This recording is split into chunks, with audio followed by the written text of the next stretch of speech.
Hello everyone, welcome to sweet memories. Upcoming రివ్యూలోకి వెళ్ళిపోదాం. Kaushiki and Suresh Menon చేసిన మర్డర్ని కల్లారా చూడడం అండ్ అది వీడియో తీసుకోవడం జరిగాక మీనన్ మనుషుల నుండి తప్పించుకొని హుటాహుటిన ఇంటికొచ్చేస్తారు. సురేష్ అండ్ కౌశికిని కలిసి చూసిన వైజయంతి నిషిక షాక్లో ఉండిపోతారు. వైజయంతి, అమ్మి కౌశికి, నువ్వు సురేష్ని కలిసావా అని అడుగుతుంది. పిన్ని, అదంతా నేను ఇప్పుడు చెప్పాలనుకోవటం లేదు. నేను సురేష్తో కాస్త మాట్లాడాలి, ప్లీజ్ నన్ను లోపలికి వెళ్ళనివ్వండి. సురేష్ రా అని చెప్పి సురేష్ని పాపని రూమ్లోకి తీసుకువెళ్ళిపోతుంది కౌశికి. నిషిక వైజయంతితో, అత్తయ్య, వీళ్ళ కంగారు చూస్తుంటే ఏదో జరిగింది అనిపిస్తుంది, అదేంటో మనం ఖచ్చితంగా తెలుసుకోవాలి అని అంటుంది నిషిక. అప్పుడే జగదాత్రి కేదార్లా మారి జేడీకేడి ఇంటికి వస్తారు. ఆ అత్తయ్య గారు, కౌశికి వదిన ఇంటికి వచ్చారా అని అడుగుతుంది జగదాత్రి. వచ్చుంటారు, అయినా అదంతా నీకెందుకు? నిషి, ఇక్కడ ప్రతి వాళ్ళకి మనం సమాధానం చెప్పడానికి కూర్చోలేదు, రా అమ్మి వెళ్ళిపోదామని చెప్పి హాల్లో నుండి వెళ్ళిపోతారు వైజయంతి అండ్ నిషిక. ఇది ఇలా ఉండగా సురేష్ కౌశికితో మాట్లాడుతూ ఉంటారు. కౌశికి, ఇప్పుడు ఈ వీడియోని మనం జేడీకేడికి ఇద్దామా? అప్పుడు జేడీకేడినే ఈ కేసుని హ్యాండిల్ చేస్తారు కదా అని అంటాడు సురేష్. లేదు సురేష్, ఈ వీడియోని మనం జేడీకేడికి ఇచ్చే ప్రాసెస్లో కూడా ఏదో ఒక ప్రమాదాన్ని మీనన్ క్రియేట్ చేస్తాడు. కాబట్టి మీనన్ ఏ విధంగా తప్పించుకోకుండా మీనన్ని అష్ట దిగ్బంధనం చేసినట్టు, ఏ వైపు వెళ్ళినా డోర్ క్లోజ్ చేసినట్టు మీనన్ని అందరి ముందు ఇరికించాలి. ఎలా అయితే మీనన్ గుండె ధైర్యంతో తనని ఎవరూ ఏమీ చేయలేరని పబ్లిక్ ప్లేస్లోకి వచ్చి ఒక రిటైర్డ్ చీఫ్ జస్టిస్నే చంపేంత డేర్ చేశాడు అంటే he is very ruthless and rude and he is nothing to fear. అసలు దేనికి భయపడాల్సిన అవసరమే లేకుండా రెక్లెస్ యాటిట్యూడ్తో ఉన్నాడు. ఆ యాటిట్యూడ్ని మనం తీయాలంటే పబ్లిక్ ప్లేస్లోనే మీనన్ ఇలాంటి వాడు అని ఫోటో వేసి మరీ చెప్పాలి. అలా చెప్పాలి అంటే నా దగ్గర ఒక ఐడియా ఉంది అని అంటుంది కౌశికి. ఏంటా ఐడియా అని అడుగుతారు సురేష్. నేను రేపు చీఫ్ మినిస్టర్ గారిని ఇంటర్వ్యూ చేయబోతున్నాను.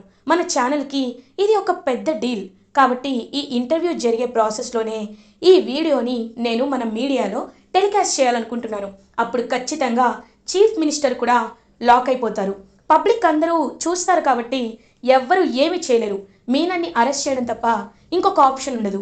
అండ్ ఆయన చంపింది కూడా మీనన్ అని అందరికీ అర్థమవుతుంది అని అంటుంది కౌశికి.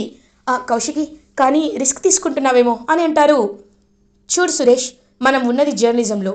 జర్నలిజం అంటేనే రిస్క్తో కూడిన జాబ్ అని తెలిసే సెలెక్ట్ చేసుకున్నాం కదా, కాబట్టి ఇక్కడే ఉందాం అని కౌశికి సురేష్ మాట్లాడుకుంటూ ఉంటారు. ఇది ఇలా ఉండగా మీనన్ యువరాజ్కి కాల్ చేస్తాడు.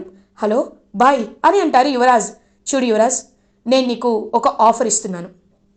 మీ అక్క దగ్గర, కౌశికి దగ్గర నేను చీఫ్ జస్టిస్ రమాకాంత్ని మర్డర్ చేసిన వీడియో ఉంది. ఆ వీడియోని నువ్వు నాకు తీసుకొచ్చి ఇవ్వాలి, లేకపోతే నీ ఫ్యామిలీలో ఒక్కరు కూడా బ్రతికుండరు, గుర్తు పెట్టుకో అని అంటారు మీనన్. బాయ్, నువ్వేం చెప్తున్నావు బాయ్? ఈ విషయం నాకు కూడా తెలీదు అని అంటారు. తెలీదు కాబట్టే కదా చెప్తున్నాను ప్రిన్స్, ఇది ఆఖరి ఛాన్స్. నువ్వు ఖచ్చితంగా వీడియోని నా చేతిలో అప్పచెప్తేనే నీ ఫ్యామిలీ ఉంటుంది, లేకపోతే అందరినీ ఒకేసారి లేపేస్తా. రేపటిలోప నాకు కావాలి, గుర్తుపెట్టుకో అని కాల్ కట్ చేస్తాడు. ఇంక వెంటనే యువరాజ్ హాల్లోకి వస్తారు. అక్క అక్క అని గట్టిగట్టిగా పిలుస్తాడు. జగదాత్రి, కేదార్, వైజయంతి, కౌశికి అందరూ హాల్లోకి వస్తారు. ఏమైంది కేదార్, ఎందుకు అలా అరుస్తున్నావు అని అడుగుతారు యువరాజ్ని. కౌశికి, అక్క, ఆ రమాకాంత్ గారిని మీనన్ మర్డర్ చేస్తున్న వీడియో నీ దగ్గరుందా అని అడుగుతారు. అవును ఉంది అని అంటారు. అక్క, ఆ వీడియోని నాకు సెండ్ చేయక్క, ఎందుకంటే ఇలాంటి పెద్ద పెద్ద డాన్లతో పెట్టుకోవడం కరెక్ట్ కాదు. ఇప్పుడే నాకు మీనన్ కాల్ చేశాడు. కాల్ చేసి ఆ వీడియో ప్రూఫ్ని తనకి ఇవ్వకపోతే మనల్ని చంపేస్తానంటున్నాడక్క. ప్రాణం కంటే ఏది ఎక్కువ కాదు కదా, ఆ వీడియోని ఇచ్చేసేయ్ అని అంటారు. చూడు యువరాజ్, నువ్వు ఇలా మాట్లాడతావని నేను అస్సలు ఎక్స్పెక్ట్ చేయలేదు. వీడియో తీసిందే అందరికీ చూపించడానికి. రేపు సీఎం గారితో ఇంటర్వ్యూలో ఈ వీడియోని నేను టెలికాస్ట్ చేస్తాను. కాబట్టి ఈ విషయంలో నువ్వు కాదు కదా, ఎవ్వరు చెప్పినా నేను వినను, వినిపించుకోను అని ఇంకా గట్టిగా చెప్పి అక్కడి నుండి తన రూమ్లోకి వెళ్ళిపోతుంది కౌశికి. జగదాత్రి కేదార్కి అప్పుడు అర్థమవుతుంది. సో ఎలా అయినా కౌశికి వదినని మనం చాలా సేఫ్గా చూసుకోవాలి. ఎందుకంటే రేపు కౌశికి వదిన ఇంటర్వ్యూ కోసం ఛానల్ స్టూడియోకి వెళ్తుంది. ఇక్కడి నుండి స్టూడియోకి వెళ్ళే దారిలో ఖచ్చితంగా మీనన్ ఏదో ఒకటి ప్లాన్ చేస్తాడు. ఆ ప్లాన్ని మనం తిప్పి కొట్టాలి కేదార్ అని గట్టిగా ఫిక్స్ అవుతారు జగదాత్రి అండ్ కేదార్. ఇంకలా నైట్ అవ్వగానే జగదాత్రి కేదార్ కౌశికి దగ్గరికి వెళ్తారు. వదిన లోపలికి రావచ్చా అని అడుగుతారు. రండి జగదాత్రి, రండి కూర్చోండి. ఏంటి మీరు కూడా యువరాజ్ లాగా ఆ వీడియోని ఆ దుర్మార్గుడికి ఇచ్చేయమని అడుగుతున్నారా అని అంటారు. చచ్చా లేదక్క, అలా మేము నీ కల్లో కూడా చెప్పం. ఎందుకంటే నువ్వెప్పుడు న్యాయం వైపే నిలబడతావు కదక్క. ఆ విషయంలో ఎప్పుడు మేము మీకు సపోర్ట్ చేస్తాం. కానీ రేపు సెక్యూరిటీ బాగా టైట్గా ఉంచుకొని వెళ్ళడం కరెక్ట్ అనిపిస్తుంది అక్క. నీకు అభ్యంతరం లేకపోతే సాధు సార్తో మేము మాట్లాడతాం. నీకు జెడ్ కేటగిరీ సెక్యూరిటీని అరేంజ్ చేయమని పర్మిషన్ తీసుకొస్తాం అని అంటారు. ఏమీ అక్కర్లేదు కేదార్, నాకు తోడుగా దేవుడున్నాడు. న్యాయం వైపు వెళ్తే ఎప్పుడైనా దేవుడే మనల్ని కాపాడతాడు. మీరేం కంగారు పడకండి. నాకు జెడ్ కేటగిరీ ఏమీ అక్కర్లేదు. నా వెంట జేడీ కేడీ ఉంటే చాలు, వాళ్ళే కాపాడతారు అని అంటారు. ఇంకా జగదాత్రి కేదార్ ఒకరి మొహం ఒకరు చూసుకుంటారు. ఇప్పుడే వాళ్ళకి మెసేజ్ చేశాను, సో వాళ్ళు రెస్పాండ్ అవుతారు. మీరేం కంగారు పడక్కర్లేదు, ఓకే అని ఇంకా కౌశికి వర్క్ చేసుకుంటూ ఉంటే, మీరు నిజంగా చాలా గ్రేట్ వదిన. ఈ కాలంలో జర్నలిజం అంటే చాలామంది కొన్ని అబద్ధాలు కొన్ని నిజాలు కలగలిపి చెప్తారంటారు. కానీ మీరు అన్నీ ఉన్నది ఉన్నట్టే చెప్తారు. మీలా నీతి నిజాయితీతో ఉన్న జర్నలిస్టులే మన ఫ్యూచర్ సొసైటీకి కావాలి వదిన. అప్పుడే మన సొసైటీ డెవలప్ అవుతుంది. సరే, మేము ఒకటి అడగడానికి వచ్చాం, మీరు ఒప్పుకుంటేనే అని అంటారు. ఏంటది అని అడుగుతారు. రేపు ఇంటర్వ్యూకి మీరు వెళ్ళేటప్పుడు మేము చెప్పిన రూట్లో వెళ్ళండి వదిన అని ఒక రూట్ మ్యాప్ ఇచ్చి అక్కడి నుండి వెళ్ళిపోతారు. సో ఇంకా అలా కౌశికి హ్యాపీగా ఫీల్ అవుతుంది. జయదాత్రి కేదార్ వైపు అభిమానంగా చూస్తుంది.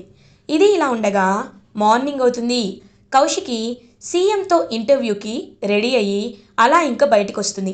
అప్పుడే వైజయంతి నిషిక ఇద్దరు, వదిన ఒక్కసారి ఆలోచించుకోండి, ఇది కరెక్ట్ కాదు, ఆ వీడియోని ఇచ్చేద్దామంటుంది నిషిక. నిషిక, నువ్వు ఈ విషయం చెప్పాలనుకుంటే ప్లీజ్ నాకు అడ్డు తప్పుకోవచ్చు, నేను ఇంటర్వ్యూకి వెళ్తున్నాను అని ఇంకా అలా కారులో బయలుదేరుతూ ఉంటారనమాట కౌశికి. సురేష్ పాపం కౌశికి వైపు చూస్తూ ఉంటారు. కౌశికి, అమ్మ కాల్ చేసింది, ఇలాంటి సమయంలో నేను నీ పక్కన ఉండలేకపోతున్నానని నాకు చాలా బాధగా ఉంది. కానీ అమ్మ విషయంలో ఖచ్చితంగా నేను నీకు సపోర్ట్ చేస్తాను, ఈసారి మనిద్దరం కలిసే ఉంటాం అని చెప్పి సురేష్ అక్కడి నుండి వెళ్ళిపోతాడు. సో అలా కౌశికి కారులో స్టూడియోకి బయలుదేరుతుంది. జేడీకేడీకి కాల్ చేస్తూ ఉంటుంది. జేడీకేడీ కాల్ లిఫ్ట్ చేయరు. వాళ్ళు దారిలో ఉన్నారేమో అని అలా ఇంకా ముందుకు తిరిగి చూసేసరికి అక్కడ ఒక రౌడీ డ్రైవర్ ఉంటాడు. ఒక్కసారిగా కౌశికి షాక్ అయిపోతుంది. ఏయ్, ఎవరు నువ్వు అని అడుగుతారు. నువ్వు మా బాయ్ వీడియోని తీసుకొని సీఎం గారికి చూపించాలనుకుంటున్నావు కదా, అందుకే మా బాయ్ని ఎలా అయినా ఇరికిచ్చాలనుకుంటున్నా, నిన్ను పైకి పంపించడానికి వచ్చిన బాయ్ తమ్ముణ్ణి అని అంటాడు ఆ రౌడీ. ఒక్కసారిగా కౌశికి షాక్ అయిపోతుంది. రేయ్ కోరాపు అని అంటుంది. ఏయ్ కార్ ఆపనో అని కార్ని వేరే రూట్లో స్పీడ్గా తీసుకువెళ్తూ ఉంటాడు. కరెక్ట్గా అప్పుడే కౌశికి చాలా తెలివిగా ఆలోచించి తను వేసుకున్న స్కార్ఫ్ని గట్టిగా ఆ రౌడీ డ్రైవర్ గొంతుకు పెడుతుంది కౌశికి. ఒక్కసారిగా వాడు స్టీరింగ్ వదిలేస్తాడు. ఇంకలా పక్కకు తప్పేస్తాడు. వెంటనే గట్టిగా పట్టుకొని ఇంకా వాడిని బయటికి తీసుకొచ్చి తోసేస్తుంటే అప్పుడే కరెక్ట్గా జేడీకేడీ అక్కడికి వస్తారు. ఆ రౌడీని బాగా కొట్టి కస్టడీలోకి తీసుకుంటారు. కౌశికి గారు మీకేం కాలేదు కదా అని అడుగుతారు. నో జేడీ, ఐఎమ్ ఓకే అని అంటారు. మేము వచ్చేలోపు మీరు బయలుదేరకుండా ఉండాల్సింది, మేమే మీకు సారీ చెప్పాలి, మేమే మిమ్మల్ని స్వయంగా ఇంటర్వ్యూకి తీసుకువెళ్తాం, కేడీ రా వెళ్దాం అని ఇంకా జగదాత్రి కేదార్ అలియాస్ జేడీకేడీనే డ్రైవింగ్ సీట్లో కూర్చొని అలా కౌశికిని తీసుకువెళ్తూ ఉంటారు. వెనకాల రమ్య వాళ్ళు ఫాలో అవుతూ ఉంటారు. ఇంకప్పుడే కౌశికికి ఒక అన్నోన్ నెంబర్ నుండి కాల్ వస్తుంది. వెంటనే కౌశికి లిఫ్ట్ చేస్తుంది. హలో అని అంటుంది. స్పీకర్ ఆన్ చేసేసరికి మీనన్. ఏంటి కౌశికి? ఓ, నేను నీ వెంట పడతాను, నీ దగ్గర ఉన్న సాక్ష్యాన్ని తీసుకోవాలి అనుకుంటున్నాను అనుకున్నావు కదా. ప్లాన్ ఏ ఫెయిల్ అయితే నా దగ్గర ప్లాన్ బి ఉంటుంది. నువ్వు కిడ్నాప్ నుండి తప్పించుకున్నావు, కానీ ఇంటర్వ్యూ చేసేవాళ్ళు వెళ్ళాలి, కానీ ఇంటర్వ్యూకి అటెండ్ అవుతున్న గెస్ట్ కూడా ఉండాలి కదా కౌశికి. ఆ విషయం నువ్వు ఎలా మర్చిపోయావు? నిన్ను కిడ్నాప్ చేయడం కాదు, సీఎంనే కిడ్నాప్ చేస్తున్నాను అని ఇంకా అలా కాల్ కట్ చేస్తాడు మీనన్. ఒక్కసారిగా జేడీకేడీ షాక్ అయిపోతారు. కౌశికి వదిన విషయంలో మర్చిపోయి మనం సీఎం విషయం మర్చిపోయాం.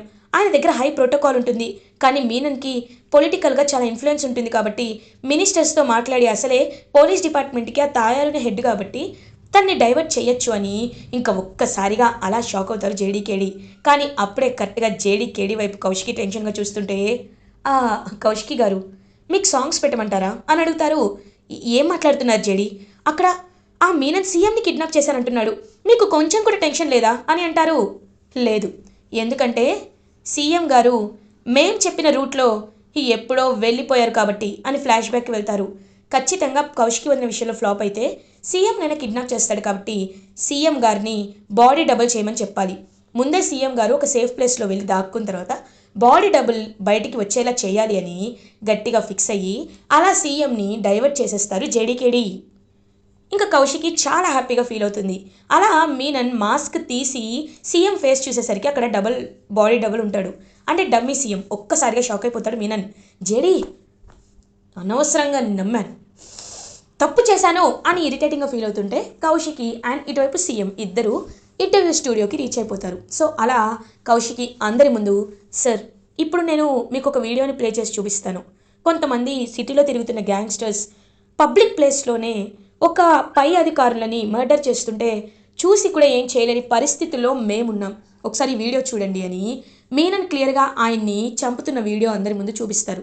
ఒక్కసారిగా సీఎం అండ్ అది చూస్తున్న వ్యూవర్స్ అందరూ షాక్లో ఉండిపోతారు. అది ఒక నేషనల్ వైడ్గా వైరల్ అయిపోతుంది ఆ వీడియో అనేది. ఇంకా మీనన్ తాయారు అందరూ షాక్ అయిపోతారు. "ఆ రిపోర్ట్ కూడా మా దగ్గరే ఉంది సార్" అని జేడీ వాళ్ళు కూడా రిపోర్ట్ని చూపిస్తారు. ఏదైతే రౌడీకి తీసుకెళ్ళిపోతాడో అది fake report, original report JD వాళ్ళ దగ్గరే ఉంటుంది.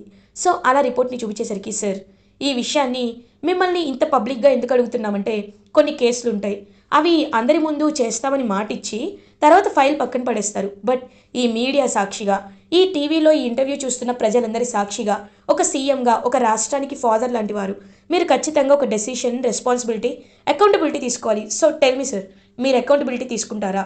ఈ కేసుని వీలైనంత త్వరగా క్లోజ్ చేసి ఈ లిస్ట్లో ఉన్న వాళ్ళందరినీ అరెస్ట్ చేస్తానని మీరు మాట ఇస్తున్నారా అని అడుగుతుంది కౌశికి. "చూడమ్మా కౌశికి, నిజంగా నీ డేరింగ్ నేచర్కి హ్యాట్స్ ఆఫ్ అమ్మా. నీలాంటి వాళ్ళ వల్లే కొన్ని అన్యాయాలు వెలుగులోకి వస్తున్నాయి. ఖచ్చితంగా అందరి ప్రజల ముందు మాటిస్తున్నాను, ఈ కేసుని వీలైనంత త్వరగా క్లోజ్ చేసి ఈ లిస్ట్లో ఉన్న ప్రతి ఒక్కరూ, అది మన పార్టీ, రూలింగ్ పార్టీ మినిస్టర్ అయినా అపోజిషన్ పార్టీ వాళ్ళని ఎవరైనా వదిలిపెట్టను, అందరినీ అరెస్ట్ చేస్తాను" అని సీఎం మాటిస్తారు. ఇంకా అలా ఆడియన్స్ అందరూ క్లాప్స్ కొడుతూ ఉంటే కౌశికి, జేడీ, కేడీ అందరూ చాలా హ్యాపీగా ఫీల్ అవుతారు. ఇంకా అలా ఇంటర్వ్యూ కంప్లీట్ అవుతుంది. కౌశికి జేడీ కేడీ దగ్గరికి వచ్చి సెల్యూట్ చేస్తుంది. "ఆ, కౌశికి గారు ఏం చేస్తున్నారు?" అని అడుగుతారు. "లేదు జేడీ, ఇవాళ మీ వల్లే నేను సేఫ్గా ఇక్కడికి రాగలిగాను. లేకపోతే ఎప్పుడో మీన నన్ను కిడ్నాప్ చేసేవాడు. అండ్ మీ వల్లే సొసైటీలో స్క్రాప్ అంతా క్లియర్ అవుతుంది. మీకు ఎంత హ్యాట్స్ ఆఫ్ చేసినా తక్కువే" అని అంటారు. "నిజాన్ని వెలుగులోకి తీసుకొచ్చే మీలాంటి నిజాయితీ గల జర్నలిస్టులు ఉన్నంత వరకు, మాలాంటి నిజాయితీ ఉన్న పోలీసు ఉన్నంత వరకు మన society will be pest free. ఆ పెస్ట్ పేరే మీనన్.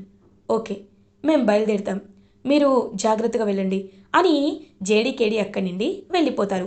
సో కౌశికి హ్యాపీగా ఇంటికి రీచ్ అవుతుంది. ఇంకా మీనన్ మాత్రం, "నేను జైలుకి ఎప్పుడు వెళ్ళినా పర్లేదు, కానీ జైలుకి వెళ్ళేలోపు ఆ కౌశికి ఫ్యామిలీ మొత్తాన్ని చంపే జైలుకు వెళ్తా" అని చాలా గట్టిగా ఫిక్స్ అవుతాడు మీనన్. తాయారు కూడా, "అవును, ఆ కౌశికి, ఆ జగదాత్రి, ఆ కేదార్ ముగ్గురే పులి సింహంలాగా మనల్ని వేటాడుతూనే ఉన్నారు. ఆ వేటని ఎలా ఆపాలో అర్థం కావట్లేదు. ఎప్పుడు మన పేరుపై అరెస్ట్ వారెంట్ వస్తుందో కూడా అర్థం కావట్లేదు. ఈలోపు ఆ కౌశికి ఫ్యామిలీని ఖచ్చితంగా పైకి పంపిస్తాను" అని అంటారు. "కానీ ఎలా ఎలా అని అడుగుతారు. ఇంకొక 2 రోజుల్లో శివరాత్రి వస్తుంది. శివరాత్రి పూజలో అందరూ పాల్గొంటారు. ప్రతి ఇయర్ ఆ కౌశికి ఫ్యామిలీ శివరాత్రిని చాలా గ్రాండ్గా జరుపుకుంటారు. శివలింగాన్ని ప్రతిష్ఠించి హోమాలు, పూజలు చేస్తారు. కాబట్టి ఆ కౌశికి ఇంట్లో మనం ఒక బాంబ్ ఫిక్స్ చేద్దాం. అప్పుడు అందరూ శివరాత్రి రోజే పైకి పోతారు" అని అంటాడు మీనన్. "మీనన్, మనకు టైం లేదు. ఏది చేసినా కొద్ది రోజుల్లోనే చేయాలి. అర్థమైంది కదా" అని అంటారు. "నువ్వేం కంగారు పడద్దు తాయారు, నేనున్నాను కదా" అని ఇంకా అలా అక్కడి నుండి వెళ్ళిపోతారు. తాయారు మీనన్ ఆలోచనలో పడతాడు. ఇది ఇలా ఉండగా జగదాత్రి, కేదార్ ఇంటికి రీచ్ అయ్యి కౌశికిని అప్రిషియేట్ చేసి అండ్ సురేష్ని కూడా అప్రిషియేట్ చేస్తారు. "అన్నయ్య, మీరు కౌశికి వదినతో ఇంత సీక్రెటేటివ్గా మాట్లాడుతున్నారు అంటుంటేనే అర్థమైంది మీకు కౌశికి వదిన అంటే ఎంత ప్రేమ ఉందో. కానీ మీరు ఆదిలక్ష్మి పిన్నిని ఎదిరించలేకపోతున్నారు అంతే కదా అని అంటుంది జగదాత్రి. అవునమ్మా జగదాత్రి, నువ్వు నా మనసుని కరెక్ట్గా అర్థం చేసుకున్నావు.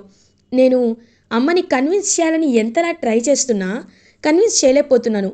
నా బాబు, కౌశికి బాబు, తను మా బాబు కాదని, తను వేరే వాళ్ళ బాబు అని ఆ అనుమానాన్ని మా అమ్మ గట్టిగా నమ్ముతుంది. అది మాత్రమే కాదు, నీకు తెలుసు కదా కొన్ని పాత గొడవల వల్లే మేము దూరం అయిపోయామని అని అంటారు. మీరేమీ కంగారు పడకండి అన్నయ్య, ఆ ప్రాబ్లమ్ని నేను సాల్వ్ చేస్తాం. ఖచ్చితంగా మీ బాబే అని డిఎన్ఏ టెస్ట్లో ప్రూవ్ అవుతుంది అని ఇంకా అలా ఆదిలక్ష్మిని కలుస్తారు జగదాత్రి అండ్ కేదార్. ఎందుకు వచ్చారు నా ఇంటికి అని అడుగుతుంది ఆదిలక్ష్మి. "ఆ, పిన్ని గారు, మేము మీతో గొడవ పెట్టుకోవడానికి రాలేదు. మీ కళ్ళ ముందే నిజం తెలుసుకోవడానికే వచ్చాం. చూడండి, మీరు కౌశికి వదిన బాబే ఆ బాబు అంటే నమ్మటం లేదు కదూ, కనీసం డిఎన్ఏ టెస్ట్ని కూడా నమ్మటం లేదు కదూ. సరే, అయితే మేము చెప్పినట్టు చేయండి. మీ డిఎన్ఏ టెస్ట్ని, బాబు డిఎన్ఏ టెస్ట్ని, సురేష్ అనే డిఎన్ఏ టెస్ట్ని చెక్ చేయిద్దాం. అప్పుడు ఖచ్చితంగా మీ కళ్ళ ముందే రిపోర్ట్స్ వచ్చేలాగే చేస్తాం. ఎవరు ఇన్ఫ్లుయెన్స్ చేయకుండా చేస్తాం. ఇప్పటికైనా మా మాట నమ్మండి అని అంటారు. చూడమ్మ జగదాత్రి, నీపై నాకు గౌరవం ఉంది కాబట్టి, నువ్వు చెప్తున్నావు కాబట్టి ఆఖరిసారిగా మాటింటాను. ఇంకొక్కటైనా ఏదైనా ప్రాబ్లం జరిగినా నేను మాత్రం జీవితంలో కౌశికిని క్షమించను అని అంటారు ఆదిలక్ష్మి. తప్పకుండా, థ్యాంక్ యూ సో మచ్ పిన్ని గారు, మీరు మాపై నమ్మకం ఉంచుకున్నందుకు అని ఎంతో హ్యాపీగా ఫీల్ అవుతారు. అలా ఇంకా జగదాత్రి అండ్ కేదార్. ఇలా ఎపిసోడ్ ఎండ్ అవుతుంది. ఫర్దర్ ఎపిసోడ్ రివ్యూస్ ముందుగా మీకు కావాలి అనుకుంటే మా ఛానల్ని సబ్స్క్రైబ్ చేసుకోండి. Thanks for watching.